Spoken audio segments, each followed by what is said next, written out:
이제부터 생방송으로 진행하도록 하겠습니다.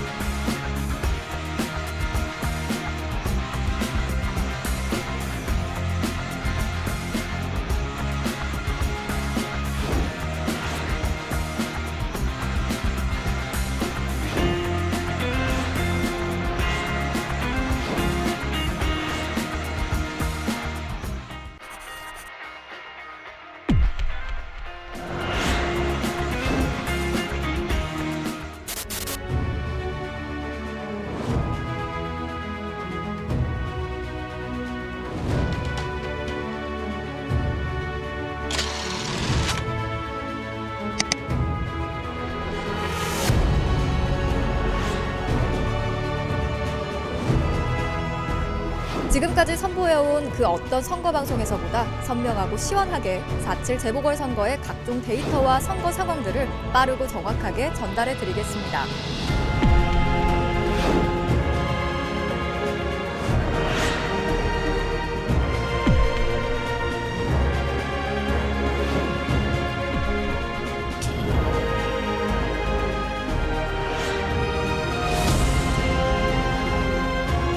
시청자의 관점에서 최대한 신속하고 정확하게 선거 상황과 정보를 전달하겠습니다.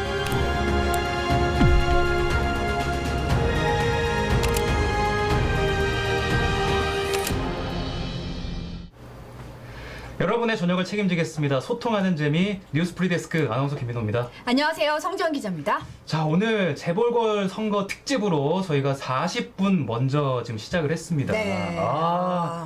뭔가 좀 예. 선거 방송이라고 오늘 좀 다르네요. 그러니까요. 혹시- 옷까지 제가 챙겨 입었습니다. 그러니까요. 처음으로. 소스가 느낌이 확 다릅니다. 네, 저 되게 정면을 낯설었어요, 약간.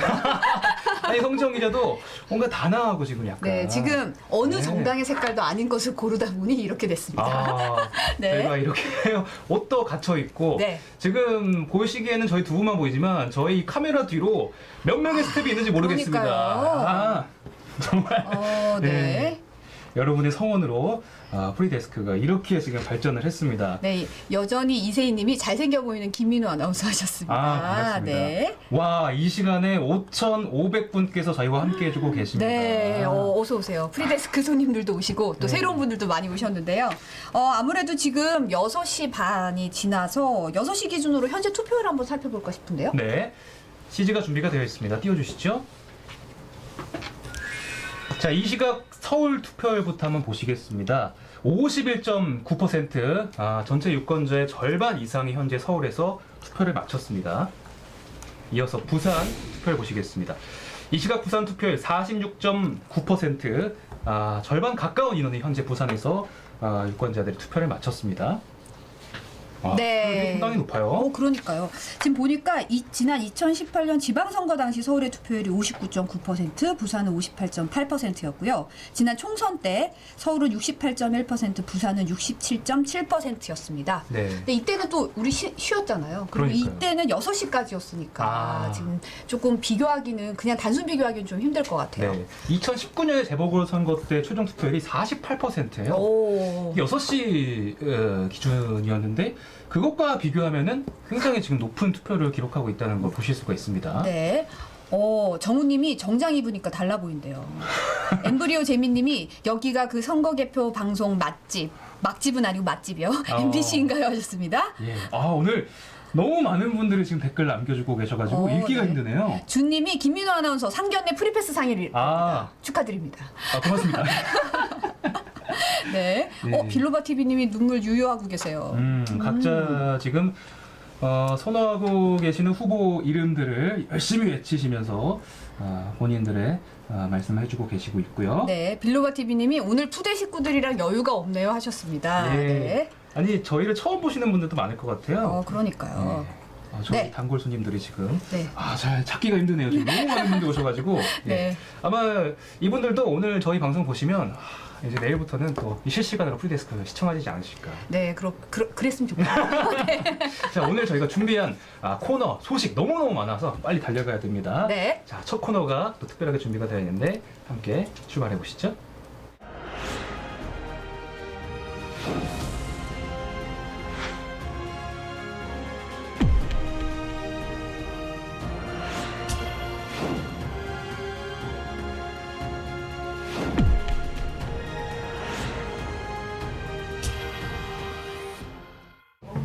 네. 평소 같으면 원래 송경제를 우리 이선영 아나운서가 해야 되는데 지금 텐션이 너무 올라갔어요. 네. 오늘은 뭐 코너가 좀 달라졌다고요? 네네. 선거 오늘은- 특집이라서 네. 송경제 대신 손에 땀나게 경제 문제를 알려주시는 대신 새로운 걸 또 준비하셨다고 들었습니다. 제가 이번에는 손 말고 발에 땀나게 아. 네, 여기저기 좀 다녀보려고 왔는데요. 어, 아니 오늘 좀 설레요. 그쵸. 네, 이상하게 긴장되네. 떨려. 그러니까요. 아주레날린이 지금 막 나오고 있어요. 네. QWEA님이 제 첫 선거가 4.7 선거였어요. 엄준식 화이팅 한 번만 해주세요 하셨습니다. 화이팅! 네. 주식님 화이팅. 네. 네. 김민호 아나운서는 투표하셨나요? 저 사전 투표 안 하고 오늘 전 당일날 했거든요. 오. 오전에 이제 합정동 주민센터에 했는데 갔는데 KBS, MBC, YTN 다 와 있었어요. 중재차가. 맞아. 왜 KBS부터 먼저 얘기하죠? 아니, 뭐 그거 중요합니까?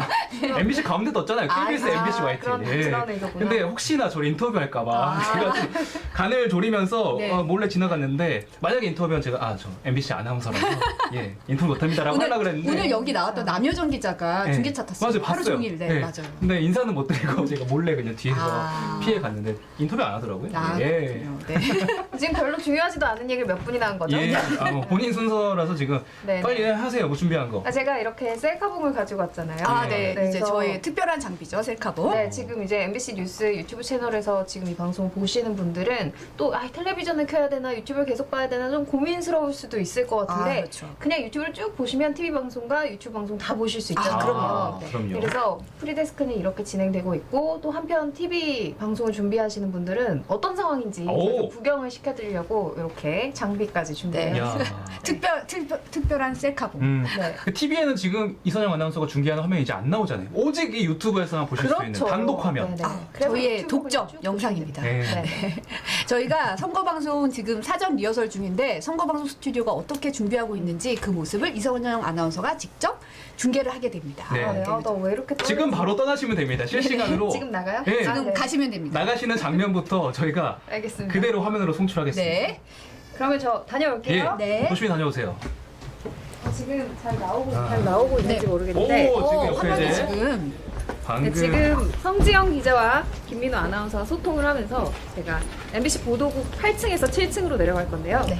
MBC 보도국은 2층으로 이루어져 있어요. 그래서 저희가 프리데스크를 진행하는 8층이 네. 있고 또 여러분들이 TV로 많이 보시는 각종 뉴스 프로그램들은 7층에 있는 이제 부조와 스튜디오에서 방송이 되게 되는데요. 사실 지금 제가 이 7층으로 내려가는 계단은 관계자들만 아는 비밀의 공간인데 그럼요. 여러분들에게 공개를 한번 해드리겠습니다. 이선영 아나운서 얼굴이 자꾸 잘리니까 조금만 올려주세요. 네, 얼짱각도로 부탁드립니다. 저 계단 기억납니다. 예전에 프리데스크 초창기에 그렇죠. 제가 네. 똑같이 저렇게 들고 어제 갔거든요. 저 동선을 체크했었죠, 저희가. 그래서 지금 이렇게 제가 계단 다 내려왔고요. 이제 MBC 뉴스를 만드는 스튜디오와 구조가 있는 7층으로 네. 내려왔습니다. 그래서 좀 기다리셔야 돼요. 제가 얼른 갈게요. 스튜디오까지 가는 길이 좀 거리가 있잖아요. 네. 저 길이 지금 네, 편집- 지금 양옆으로 네. 보이는 이 곳들은 그 뉴스가 그냥 만들어지지 않잖아요. 그 취재해온 영상으로 기자들이 녹음한 그 멘트들을 이렇게 예쁘게 편집해주는 편집실이 양쪽에 있었고요. 저 화면을 좀 크게 볼 수 있을까요? 이제 화면 네. 이미 다 지나왔습니다. 죄송합니다. 네네. 빨리빨리 말씀하셔야죠. 네. 스튜디오로 가는 지금 거의 길입니다. 다 왔는데요. 네. 네, 지금 보시는 분들은 이게 뭐 하는 건가 싶으실 텐데 부르릉님이 뒤에 누가 쫓아온다고 하셨어요. 네. 제가 지금 부조에 들어왔는데 네. 드디어 입장. MBC 뉴스를 만드는 부조는 와우. 이렇게 아, 생겼습니다. 정말 멋있죠. 지금 선거 방송을 준비하시는 여러 스태프들이 분주하게 지금 일을 하고 계시는 모습이고요. 이 부조를 지나가면 이제 스튜디오가 보입니다. 드디어 들어옵니까? 살짝만 제가 살짝만 최초 공개할게요. 공개입니다. 진짜 예쁘거든요. 저희 스튜디오가. 계속 저희가 틀어드렸던 이렇게 됐습니다. 잘 보였나요? 여기군요. 잘 보였나요? 보이시나요? 지금 근데 스튜디오가 스태프들이 많아야 되는데 지금 네. 살짝 텅 비어 있어요. 지금 잠깐 휴식을 취하러 어딘가 가신 것 같은데 일단 지금 앵커석에 앉아 있는 김재영 기자와 한번 이야기 해보도록 하겠습니다. 안녕하세요. 안녕하세요. 김재영 왜 기자 스태프들이 만났어요. 없죠? 네. 지금 막 리허설이 끝났고요.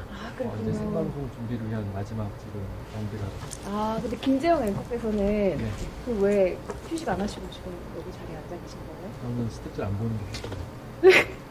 아니 근데 제가 오늘 성장 기자에게 들었는데 네. 김재영 앵커께서 오늘 생일이라고 너무 축하드립니다. 고맙습니다. 네네. 네네. 정말 엄청난 생일을 하고 있습니다. 근데 뭐 지금 굉장히 준비를 많이 하신 것 같은데 네. 첫 선거 방송이시잖아요. 그렇습니다. 뭘 좀 유념해서 준비하셨나요? 일단 재밌게 드리려고. 진짜요? 네, 그 선거 방송 맛집이 또 MBC잖아요. 그렇습니다. 기대 많이 해도 될까요? 네, 그럼요. 제가 미션도 하나 할게요. 김재현 기자 생일 어디에서 축하드립니다. 저희가 기대를 해보는 수줍게 하트를 보내는 그거는 끝까지 봐주시면 돼요. 어디서 하는지 알려드리면 안 되죠. 네네. 네. 그 옆에 또 저희 아나운서국에 오주리 햇번 김초롱 앵커가 있는데 김초롱 안녕하세요. 아나운서 만났어요. 이거 지금 뉴스 프리데스크에서 이거 라이브예요? 라이브 계시다가 지금 갑자기 본명 방송에 나가셨어요. 빼달라고 그랬는데. 프리데스크에 마시죠. 김밥이죠? 그냥 김밥. 근데 이렇게 식사를 그냥 때우시는 거예요? 내일 상표가 나갈까봐. 그럼 맛있게 먹고 왔습니다. 김초롱 앵커는 이번 선거 방송 준비하시면서 뭘 좀 가장 궁금해요? 뭐라고 대답을 해? 이것저것 그 생방송이니까 네. 실수하지 않기 위해서 일단 그래프 숫자 데이터가 있는데 잘못 읽으면 안 되잖아요. 정말 중요한 거니까 네. 편집 투표 같은 거. 근데 그런 거 워낙 있으면 많이 또 해주죠. 아나운서국에서 또 이 보이스 또 딕션 하면은 김초롱 아나운서잖아요. 믿고 보겠습니다. 고마워요. 잘 부탁드립니다. 네. 아니, 진짜 이거 라이브예요? 예, 지금 라이브예요, 선배님. 보통은 댓글 같은 거 이렇게 보이잖아요. 그게 지금 동시에 나가고 있어요. 이거 그래서 지금 저도 처음이어서 이렇게 횡할 줄 몰랐는데 빌로바 TV님이 밥 드시게 이제 놔두라고. 두 분 오늘 고생하십시오. 네, 고맙습니다. 아니 지금 원래는 낭독조도 있어야 되고 좀 분주한 스튜디오를 예상했는데 좋은 방송을 위해서 잠깐 휴식을 하러 많은 지금 스태프들이 이제 다 본것 같죠? 지금 스튜디오 자리를 비운 것 같습니다. 좀 아쉽긴 한데 이 정도로 스튜디오 현황 전해드리고 저는 바로 올라가 보겠습니다. 네, 수고하셨습니다. 네. 이렇게 이선영 아나운서를 통해서 선거 스튜디오를 구경하니까 저희도 직접 본 것 같고 네. 고생 많으셨습니다. 네. 한번 내려가 본 입장에서는 어떤가요? 그때는 제가 따로 스튜디오는 안 들어가고 그렇죠. 그냥 편집실이라 뭐 CG하는 그런 공간만 갔다가 스튜디오를 이렇게 시청자분들께 프리데스크에서 소개하는 것도 처음이잖아요. 네. 많은 분들이 굉장히 인상 깊게 보셨을 것 같아요. 네, 쭈마이님이 너무 생생하다고 댓글로 남겨주셨고요. 네. 오, 네. 아, 저희가 이것이 되네. 조현성님이 이게 되네라고. 네. 벨라돈나님이 응원해요 MBC라고.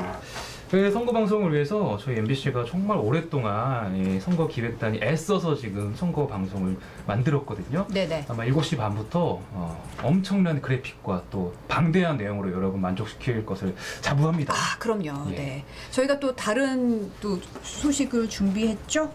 네. 이번에는 프리 초대석 시간 준비할 텐데요. 예, 여러분 다음 순서 함께 보시죠. 네.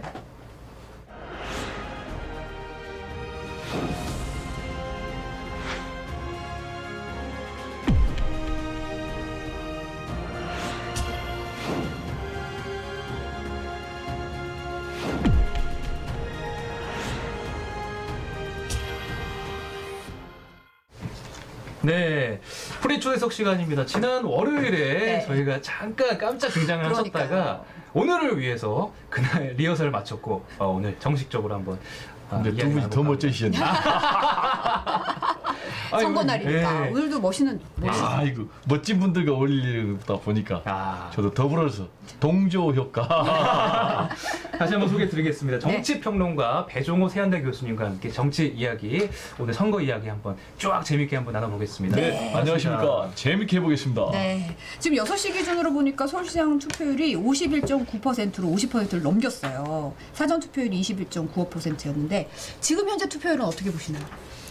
지금 투표율을 우리가 이미 예상을 했지 않습니까? 그렇죠. 우리는 한 54%에서 뭐 한 60%까지. 근데 지금 추세로 보면은 55에서 플러스 마이너스 될 것 같은데요.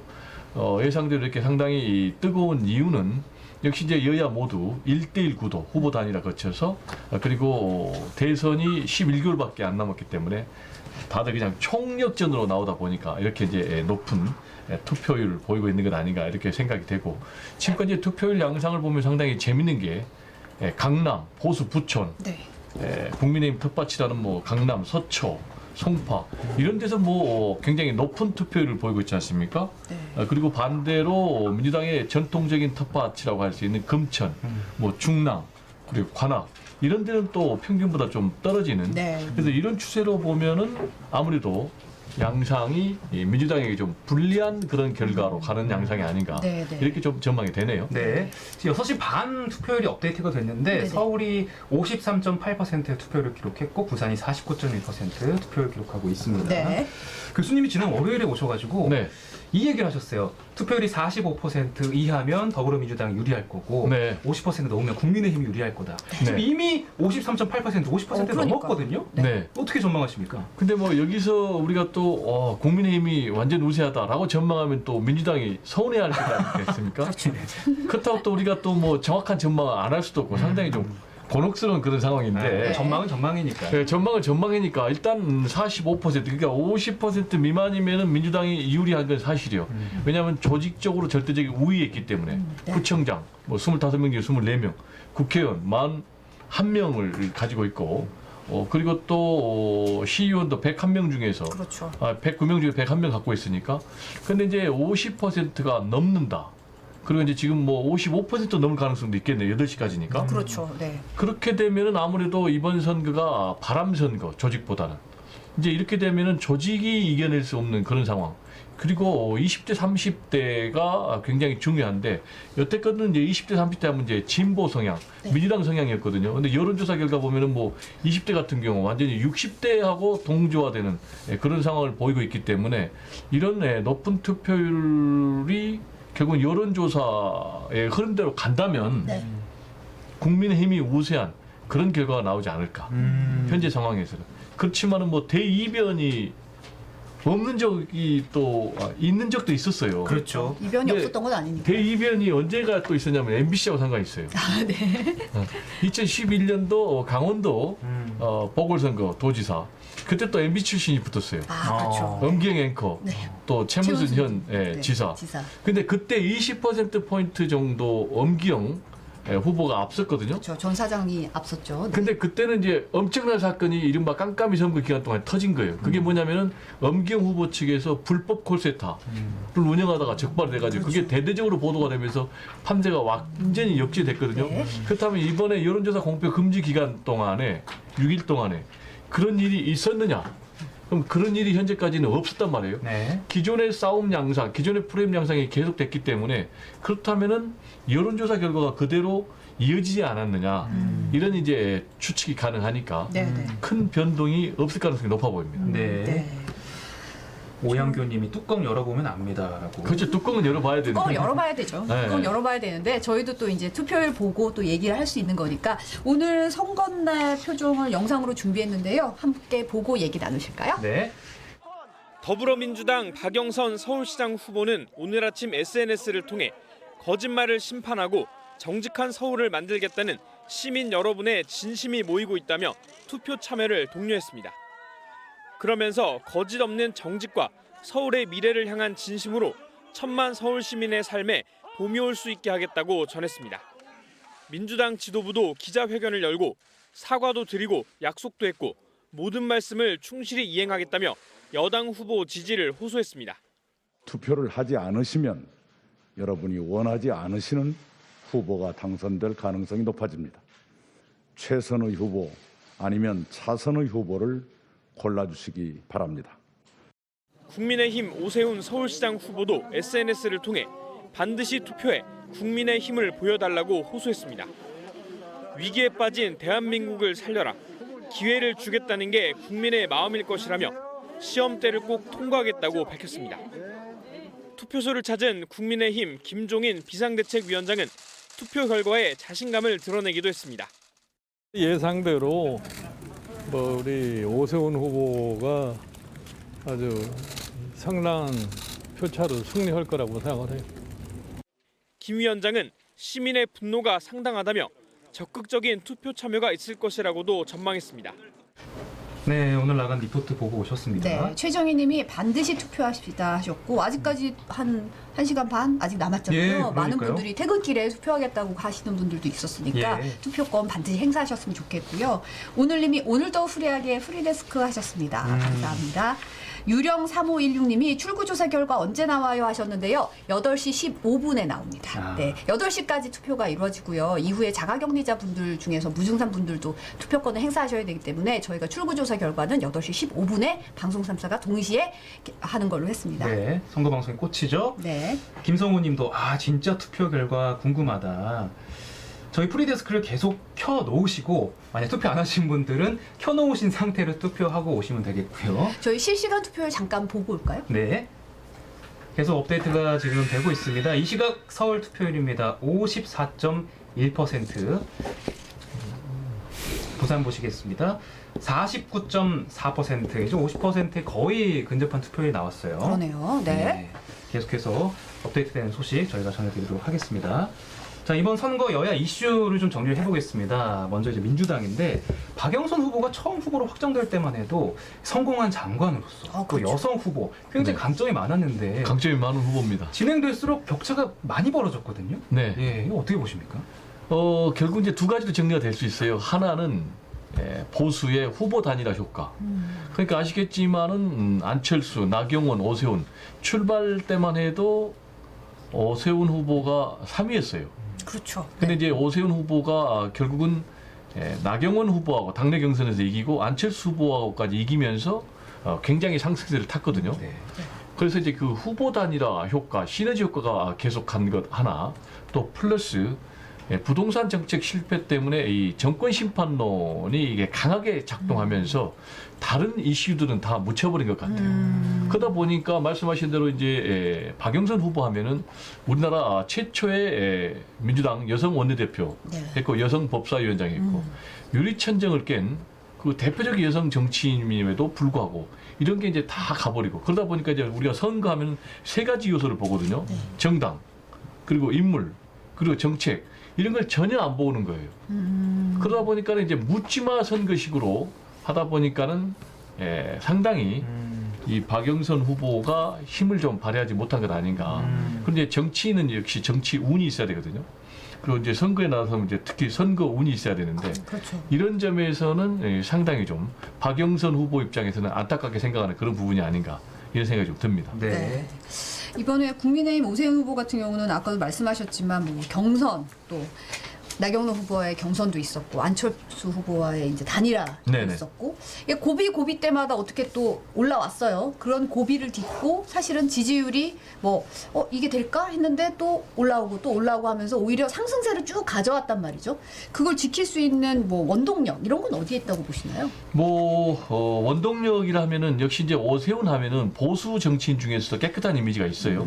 그리고 합리적인 이미지가 있고 그리고 개혁적인 이미지가 있는 건 사실이에요. 그러다 보니까 이제 나경원 후보하고 경선 과정에서 열세임에도 불구하고 마지막에 100% 시민 경선했거든요. 그러다 보니까 중도 외연의 확장성이 누가 있느냐. 나경원 후보 같은 경우는 굉장히 강성 보수의 색채를 띄었지 않습니까? 그래서 극복하고 그리고 이제 안철수 후보하고 단일화에서는 역시 본인의 비교 우위의 요소보다는 국민의힘이라는 제1야당 세를 입고 업고 이겼다고 이제 봐야 되겠고요. 그렇지만 이제 오세훈 후보 또 그리고 박영선 후보도 그러고 새로운 얼굴은 아니거든요. 네. 그렇죠. 네. 구시대 인물이라 할까 내지는 또 뭐 좀 옛날 인물이라 할까 이렇게 평가를 할 수 있어요. 왜냐하면 이제 특히 이제 오세훈 후보 같은 경우는 서울시장을 2번 했지 않습니까? 그렇죠. 네. 그리고 무상급식 문제로 본인이 스스로 물러난 그런 이제 과거가 있단 말이에요. 그렇지만 아까 말씀드린 대로 이 묻지마 정권 심판론의 그런 여론에 굉장히 강력한 작동을 힘입고 된 건데 그러다 보니까 과연 오세훈 후보가 내세우는 비전과 정책이 뭐냐 공약이 뭐냐 이런 부분이 딱히 들어온 부분이 없어요. 그래서 이번 선거 결과로 뭐 아직 뚜껑은 열어봐야 되겠지만 본인이 당선된다 할지라도 남은 이제 기간이 1년 남짓이거든요. 그 기간 동안에 본인이 어떤 정책 또 어떤 시정을 보여줄 것인가.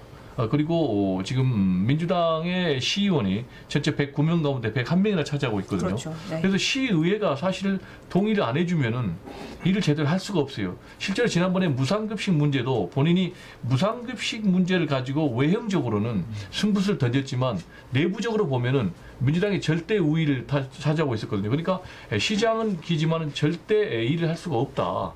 그런 부분이 이제 작동을 했기 때문에 본인이 결국 그걸 승부수로 던져가지고 직을 물러났다라는 그런 평가도 있기 때문에 당선이 된다 할지라도 제한된 시간 그리고 절대적인 분리에 있는 시위의 구조 이런 부분을 딛고 어떻게 성공적인 시장으로의 행보를 할 수 있을지도 한번 지켜볼 대목입니다. 만약 네. 당선이 된다면. 그렇죠. 네. 네. 그러니까 어떻게 보면 그 10년의 세월이 흘렀기 때문에 그럴 수도 있지만 아예 캐치프레이스를 익숙하게 이렇게 표현을 했잖아요. 그렇죠. 내가 시장직을 해봤으니까 나를 뽑아주면 난 익숙하게 이것을 1년 남은 걸 잘 할 수 있다라는 그렇죠. 자신은 걸 이제 인턴 시장이 아니다. 오히려 그걸 내세우면서 그게 어허. 오히려 좀 어떤 면에서는 저게 저런 식으로도 활용이 되는구나. 왜냐하면 이게 약점일 수 있는데 그거를 강점으로 내세우는 게 그게 좀 특이한 면이 있기도 했어요. 사실은. 네, 그런 부분 틀림없이 있고요. 그렇지만은 지금 거짓말 프레임에 상당히 또 걸려 있는 부분도 있거든요. 네네. 그래서 이제 본인도 사실은 계속해서 말을 바꾼 부분, 그리고 반성하겠다. 또는 빌미를 제공한 부분이 있다라고 인정을 했지 않습니까?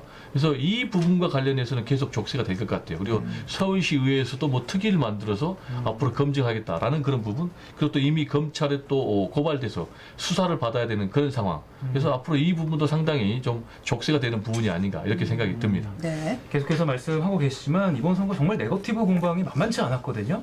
특히 오세훈 후보의 그 내곡동 땅 문제에 대해서 굉장히 많은 지금 논란이 있었는데 이 부분을 이제 민주당 계속 파고들었단 말이에요. 네네. 이게 이제 오세훈 후보 입장에서 타격이 이번 선거에 얼마나 있었을까요?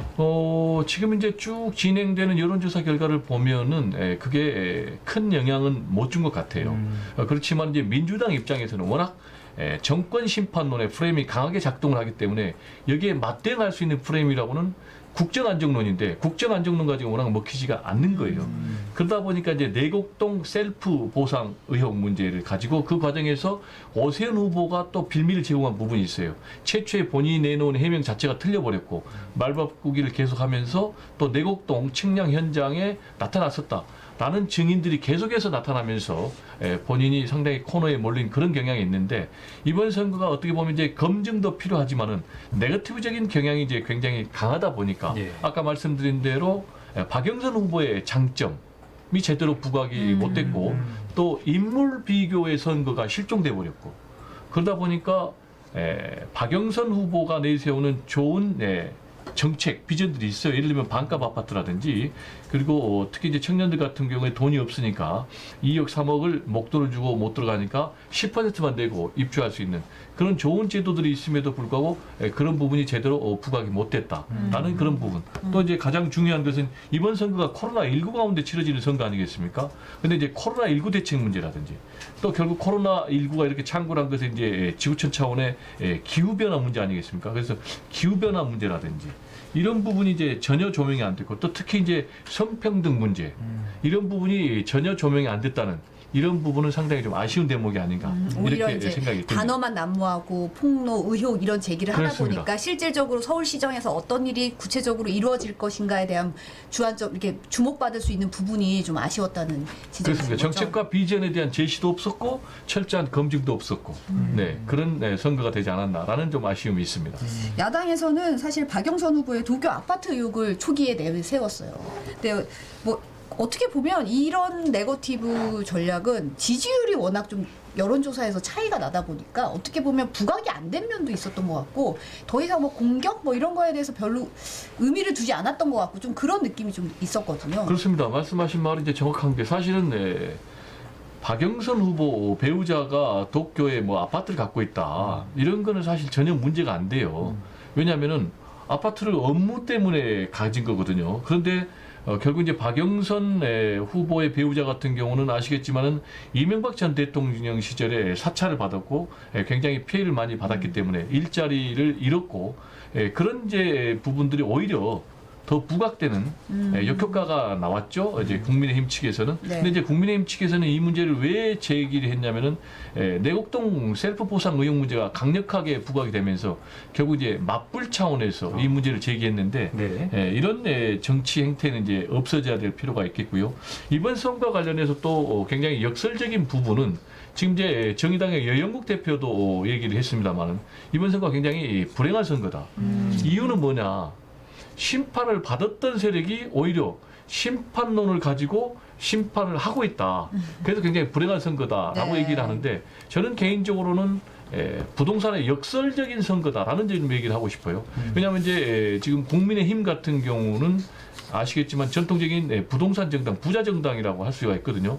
그리고 뭐 4대강이라든지 이런 대대적인 이제 부동산 개발에 좀 앞장선 그런 정당인데 이런 정당에서 부동산 문제를 가지고 지금 현 집권 여당 민주당에 대해서 심판론 프레임을 내세워 가지고 상당히 성공한 그런 요인이 있기 때문에 지금 여영국 대표도 그런 정의를 하고 있는 것이 아닌가 이런 생각이 좀 듭니다. 네.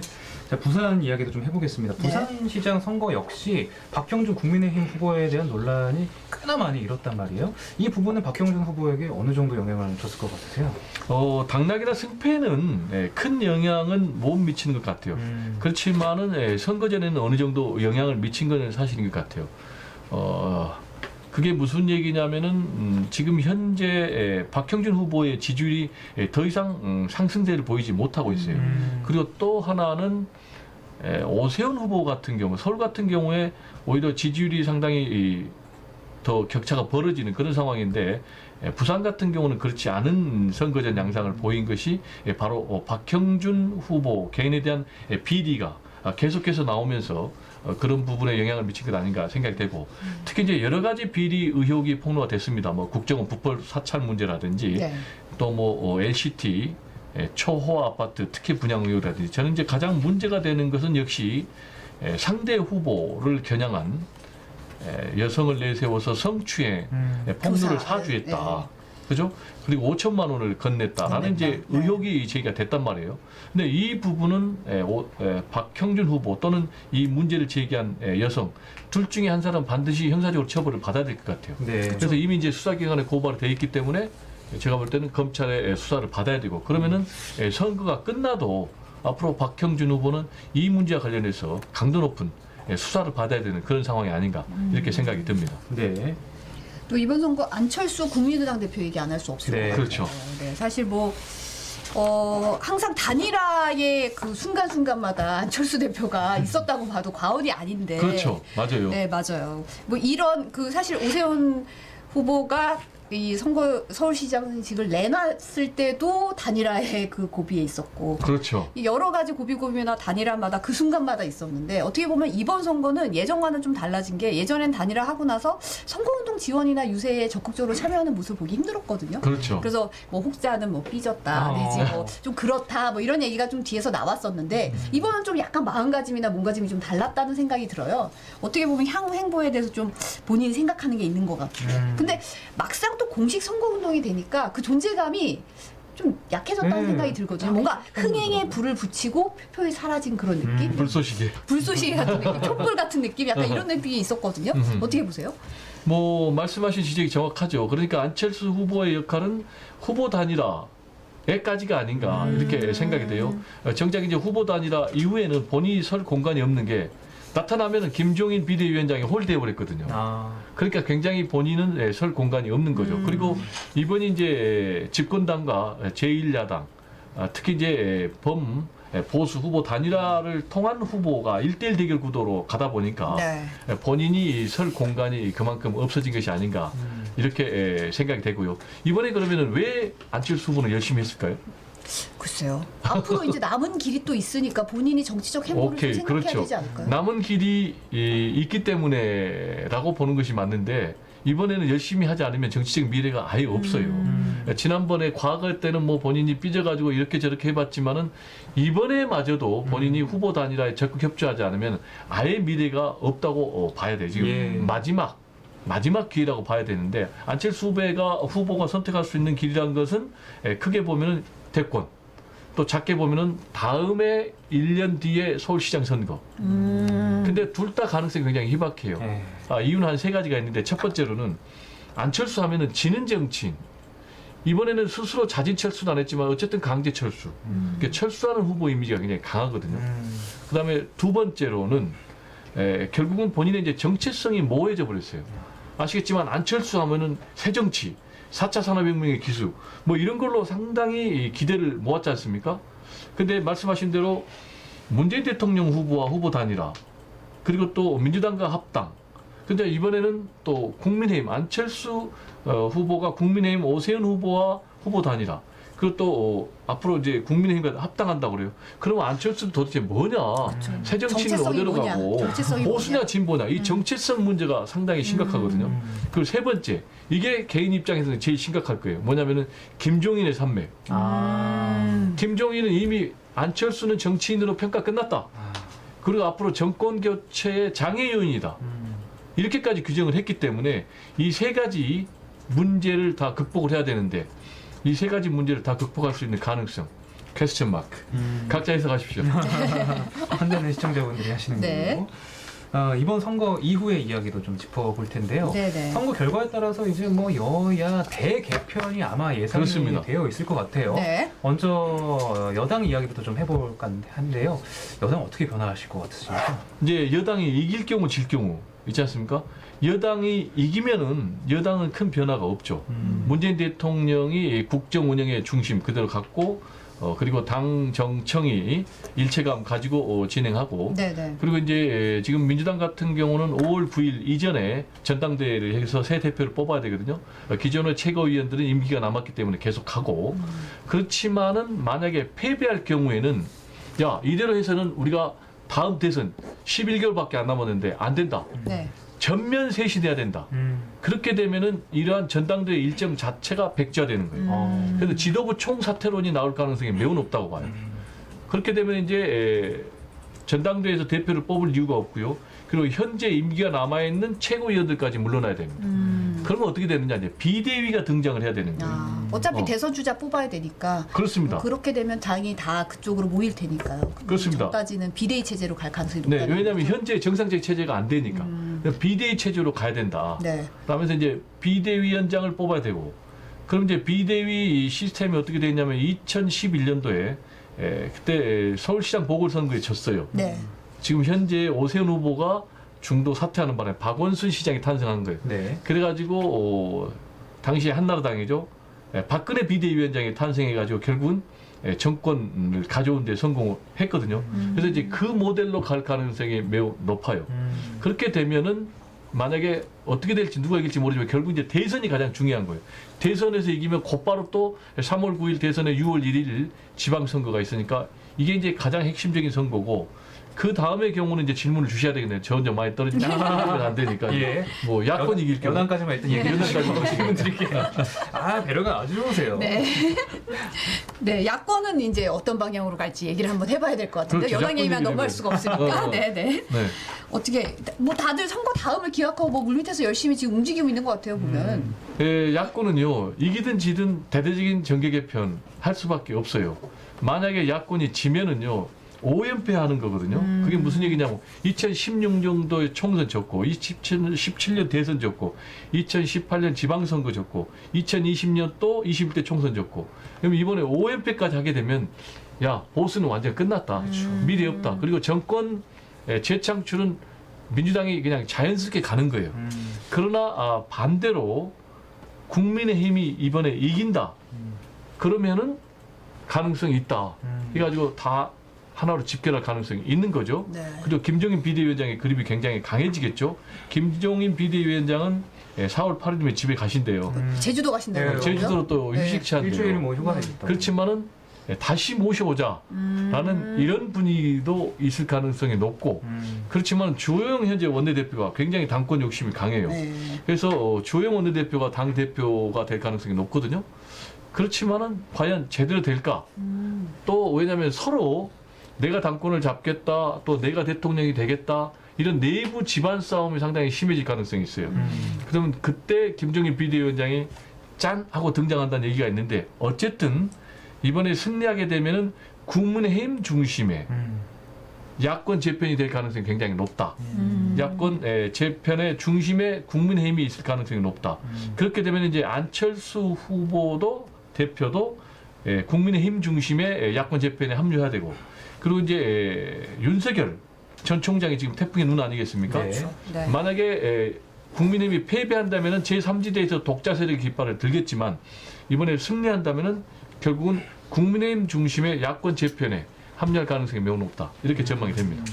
이제 대선이 1년도 안 남은 시점에서 분명히 이번 선거 결과가 대선에 엄청난 이제 영향을 끼칠 텐데 그렇습니다. 바로 끝나자마자 대선 국면으로 들어간다고 봐도 과언이 아닌가요? 끝나자마자 바로 대선 국면으로 간다고 봐야 돼요. 아. 왜냐하면은 지금 말씀드린 이런 야권의 재편 이것 자체가 결국은 대선 준비에 따른 그런 행보들이고요. 특히 이제 여권 같은 경우는요 대선 구도가 굉장히 밀접한 영향이 있어요. 그게 무슨 얘기냐면 지금 정세균 총리 같은 경우는요 빠르면은 다음 주에 총리직을 사퇴를 할 거예요. 그리고 대선에 도전할 거예요. 근데 만약에 여권이 이기면은 제3 친문 후보론이 상당히 탄력을 받을 거예요. 그럼 제3 친문 후보론에서 탄력을 받을 사람이 정세균 총리거든요. 그렇지만은 만약에 참패를 한다. 그러면 제3 친문 후보론이 힘을 잃게 되는 거죠. 그리고 이낙연 대표 전 대표죠. 이낙연 전 대표 같은 경우 이번에 승리하면은 이재명을 추격할 수 있는 발판을 마련하지만 패배하면은 사실상 대선 후보 경쟁에서는 멀어질 가능성이 매우 높아요. 그렇게 되면은 이제 친문 입장에서는 이재명 지사가 상당히 마음에 안 들죠. 그렇지만은 윤석열에 대항할 수 있는 중도 외연까지 확장할 수 있는 사람이 누구냐라는 부분과 관련해서는 이제 이재명 지사밖에 없다라는 그런 흐름이 굉장히 강화될 수가 있어요. 그렇게 되면은 이재명 지사의 여권 후보 입지에 굉장히 강화가 될 가능성이 높다 이렇게 전망을 합니다. 네. 윤석열 전 검찰총장은 그럼 대선 국면 이후에 어떻게 등장을 할 것으로 전망을 하시나요? 뭐 조심스러운 이야기지만. 저는 이제 무조건 이제 등장한다고 보고요. 왜냐하면 윤석열 전 총장 같은 경우는 이미 정치 행보를 시작을 했어요. 아시겠지만은 이번 재보궐 선거 과정에서도 본인이 계속 이른바 잽을 날린 거예요. 이유는 본인의 존재감을 보여야 되니까. 그리고 뭔가 야권 후보의 승리에 기여해야 되니까. 대표적인 게 이번에도 뭐 사전투표를 했는데 일부러 일정을 알렸다는 거 아니겠습니까? 네. 그럼 결국은 나 투표하니까 와서 취재해라 라는 거 아니겠습니까? 그리고 또 이번 선거 관련해서 사실상 정권 시판이다 라는 얘기를 강하게 했기 때문에 제가 볼 때는 이제 바로 선거 전에 사실상 뛰어들 거고요. 그렇지만 바로 움직이면은 야 정치검찰총장 아니냐. 애초에 살아있는 권력과 대립각하는 것도 결국은 대통령 선거 염두에 둔 것 아니냐. 그런 비난이 있기 때문에 지금과 같은 외곽을 도는 그런 행보를 계속할 가능성이 높고 다만 이제 본인이 야권의 재편 가운데 직접 뛰어들기보다는 결국은 좀 부를 것이다. 그리고 김종인 비대위원장은 상당히 윤석열 총장에 대해서 긍정적으로 얘기를 하고 있거든요. 그래서 그때 내가 움직이겠다. 이런 계획인데 가장 또 중요한 걸림돌이 하나 있어요. 그게 누구냐? 김종인 비대위원장이에요. 아, 그게 무슨 얘기냐? 네. 김종인 비대위원장도 대권에 욕심이 있다. 아. 라는 게 주변 인물들의 그렇죠. 그런 얘기가 같은 솔솔 얘기거든요. 나오고 있죠. 네네. 네, 그래서 김정인 비대위원장이 과연 윤석열 총장 손을 바로 들어줄 것이냐, 아니면 본인이 대권에 도전할 것이냐. 킹메이커가 킹이 되려고 나설 것이냐 아니냐. 뭐 이거에 그렇죠. 또 이 문제가 야권의 후보, 대통령 후보 결정하는데 가장 핵심 포인트고 그러다 보면은 윤석열 전 총장이 후보 단일화에 합류를 안 하고 독자로 나갈 수가 있어요. 그래서 만약에 야권의 대통령 후보가 단일화에 실패하고 만약에 3자 대결 구도로 가면 지난번 대선처럼 현재 민주당이 어부지리하는 그런 상황도 있기 때문에 매우 변수가 높은 또 대선이 기다리고 있다. 이렇게 좀 얘기를 하고 1년이 있습니다. 채 안 남았지만 아직도 어떻게 보면 우리나라로는 봐야 되는 거죠. 봐야죠. 네, 네. 지켜봐야겠네요. 네. 자, 배종호 세한대 교수님과 오늘 재보궐선거 이야기 나눠봤는데 오늘 뉴스프리 데스크 특집 방송 계속 이제 본방 보시고 또 나오시잖아요. 네. 좀 수고를 또 부탁드리겠습니다. 준비해서 또 나와요. 네, 뚜껑이 열린 이후에도 얘기를 해야죠. 뚜껑을 열어보고 다시 얘기를 나누겠습니다. 네, 오늘 감사합니다. 고맙습니다.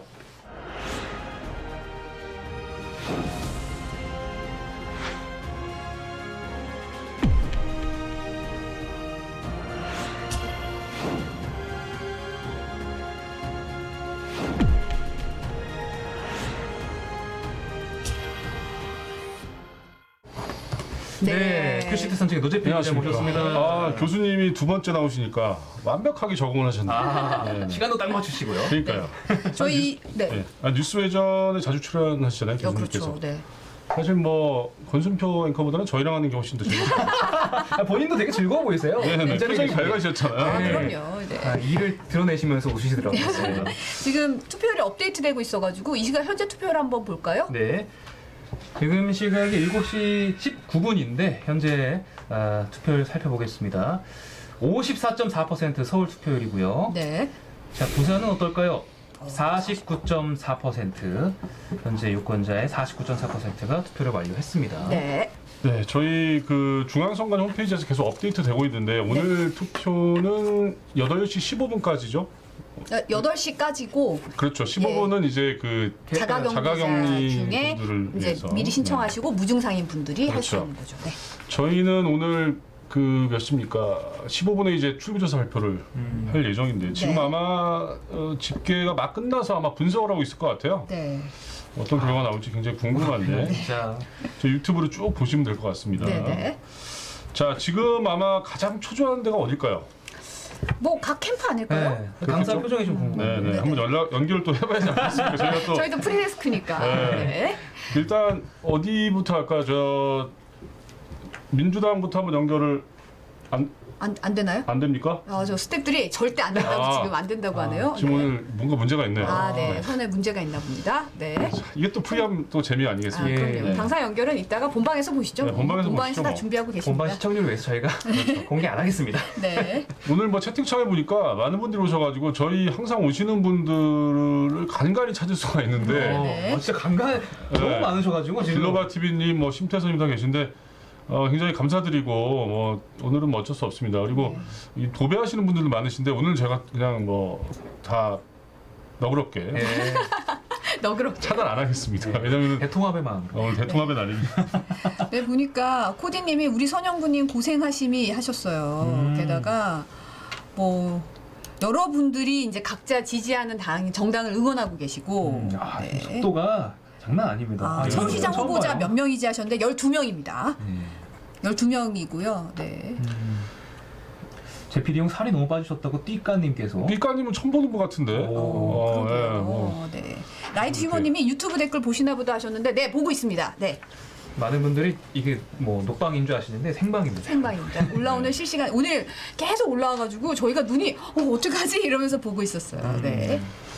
자, 오늘도 이제 오늘 같은 날 사실은 일반 뉴스가 좀 대접받는 날이에요, 사실은. 그렇죠. 왜냐면 이제 모든 언론사마다 선거 기사를 쏟기 때문에 네, 귀하죠. 일반 뉴스가 오히려 이제 조회수가 좀 더 나가고 하거든요. 그래서 제가 또 저희 그 뉴스데스크에서 대부분 선거 방송을 하겠지만 일반 뉴스 하니까 제가 소개시켜드려야 되겠습니까? 큐시트 산책. 큐시트 산책은 오늘의 큐시트 일반 뉴스는 또 어떤 게 있을까요? 오늘 신규 확진자가 668명 나왔어요. 그러니까요. 3개월간의 최다인데 어떡합니까 이거? 아무래도 좀 걱정스러운 부분입니다. 수도권이 63%. 뭐 말씀 많이 들었지만 이제 자매교회 관련 확진자나 부산의 유흥시설, 그다음에 인천의 어린이집 등에서 집단 감염이 확산되고 있는 추세입니다. 자, 우리는 선거 날이니까 CG 한번 더 보고 가겠습니다. 됐나요? 네.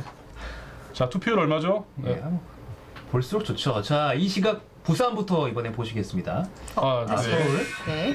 54.4%. 아까랑 똑같습니다. 너무 빨리 넘겼습니다. 네.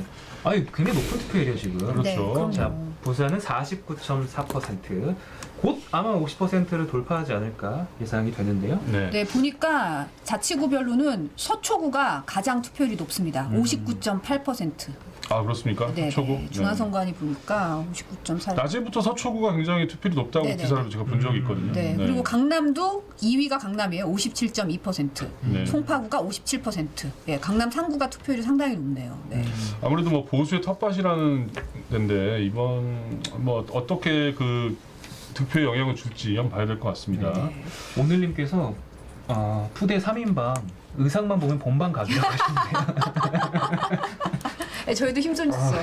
선거니까. 본방 못지 않습니다. 저희가. 사실은 저희 이선영 아나운서나 김민호 아나운서나 본방에서 저희가 낭독조로 또 강하게 또 스카우트 제의가 왔지만 저희가 또 안 보냈지 않았습니까? 그랬어요?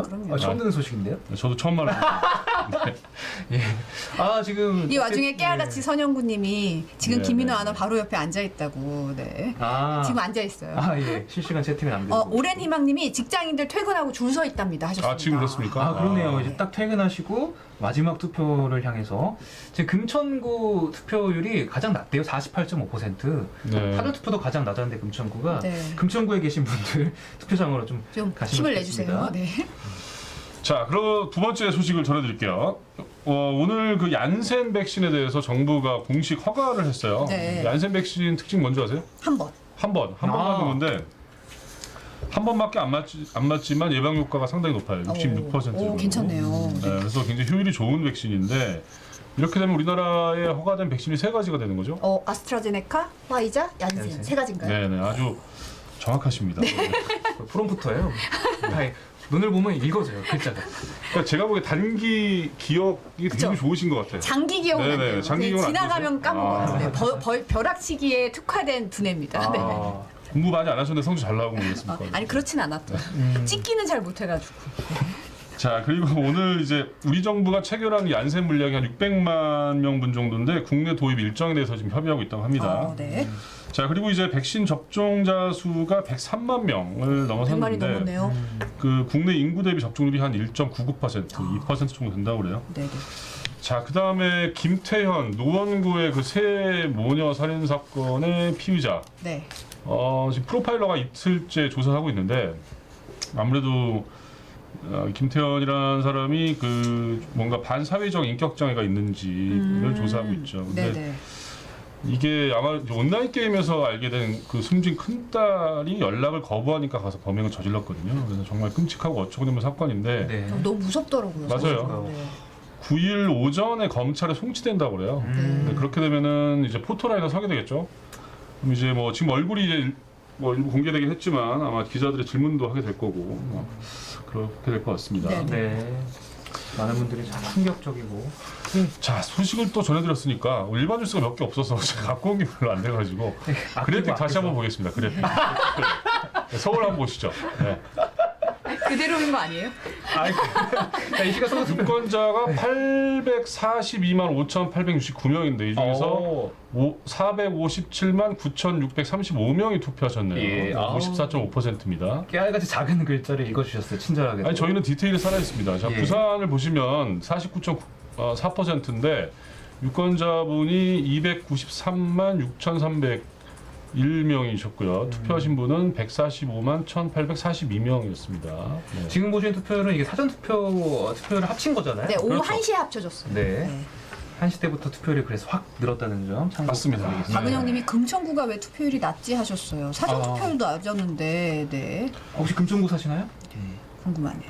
이번에 사전 투표율이 제일 높았던 데가 그 종로구제예요, 사실은. 네, 그리고 그렇죠. 가장 많았던 데는 송파구고.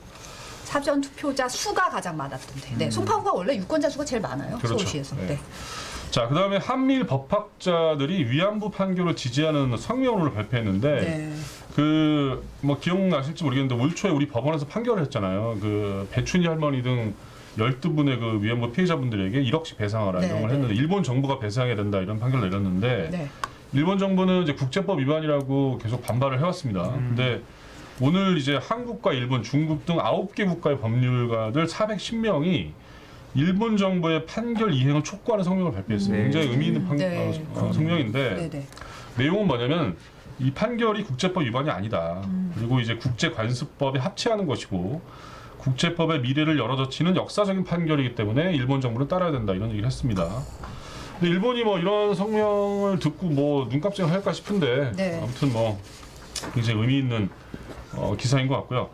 그다음에 미국 지자체가 한복의 날을 제정했어요. 그러니까 저도 사진 봤어요. 네. 시장님이 한복을 그렇죠. 딱 가까이 뉴저지주에서 쓰셨죠. 네. 네. 그 한복의 날이 우리나라에 있는 거 아세요? 그래요? 10월 21일. 10월 21일 우리 한복 입을까요? 네, 그때가 좋아요. 협찬 네, 가능합니까? 그때까지 프리데스크가 계속 한다면. 네. 그게 제일 중요하네요. 그때까지 지속한다면 저희가 한복을 입겠습니다. 한복의 날. 사장님이 오늘쯤 들어오실 때가 됐는데 안 들어오시네. 그러게요. 가끔 한번 좀 들어오시는데. 남겨주셔야 10월 21일까지는 좀 저희를 살려주십시오. 네. 자, 그래서 많이 늘어나면은 저희가 그때까지 무조건 할 수 있을 것 같아요. 맞습니다. 네. 그 코리안 한복데이라고 영어로. 잠시만요. 지금 본방이 시작을 했다고 합니다. 네. 예. 바로 넘겨야겠네요. 예. 네, 넘겨주세요. 네. 감사합니다.